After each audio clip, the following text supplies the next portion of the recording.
Hi guys, welcome back to the channel.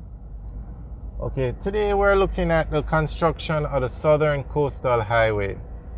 And this is a highway that's going to connect the city of Kingston to Port Antonio. It's going to run on the south coast of Jamaica, all the way, to be more specific, from Harbour View in St. Andrew to Port Antonio in Portland. This is the largest road project currently underway in Jamaica. It involves building a highway that's 110 kilometers long, and it started in 2017 and it's going to end in 2025. It's being done by the Ministry of Economic Growth and Development. Economic Growth and Job Creation. It's a very ambitious project, and I must say this is the kind of improvement and progress that you like to see in Jamaica. They are building, this is a dual carriageway, 4 lanes, similar to the highway that runs from Kingston to Ocho Rios, the Edward Seaga Highway or the North-South Highway. And this is what Jamaica needs, this kind of progress. So you have to really give the government credit for undertaking such development. And it might not necessarily be the government that's in power now, because this project started, the construction started in 2017, but the planning would have started long before that. But we're not a political channel, so we just say the government. Alright, so now the highway is being built in phases. The first phase is being built from Harbour View to the Yallus Bridge. More specific, from the eastern end of the Harbour View Bridge to the western end of the Yallus Bridge. So that is the section we're driving on today.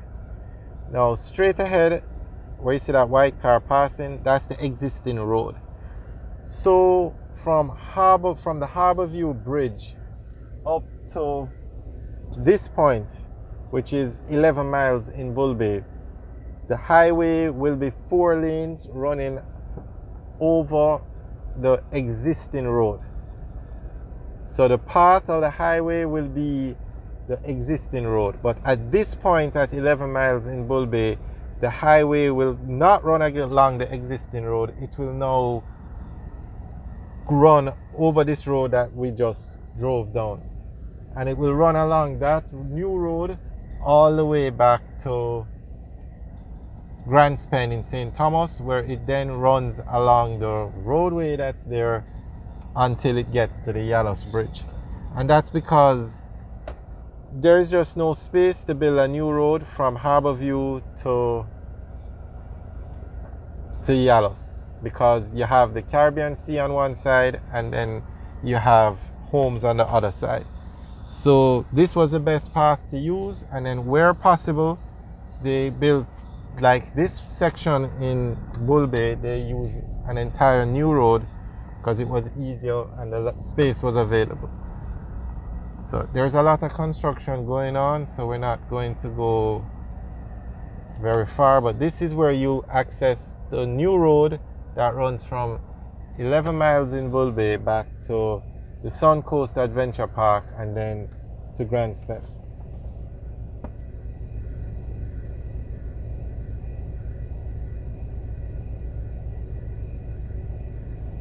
Alright, so that's the road alignment, and this is the actual road. This section of the highway is almost complete, but you can see the actual road, but a lot of construction is still going on.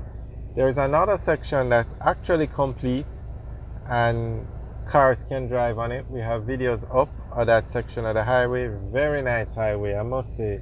This is a very impressive project. It's well needed for Jamaica. As we said, this is the kind of progress you like to see in the country.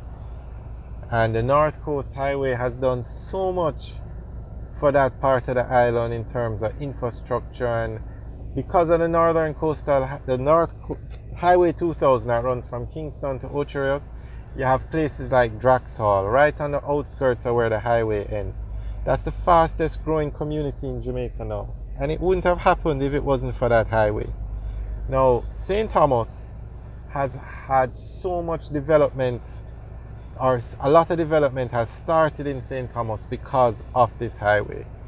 A few housing developments are going on. There's a very large one that's going to be built just by the Suncoast Adventure Park, and that's because of this highway. You can get there so easily on this highway. Before the highway, St. Thomas had some of the worst roads in Jamaica.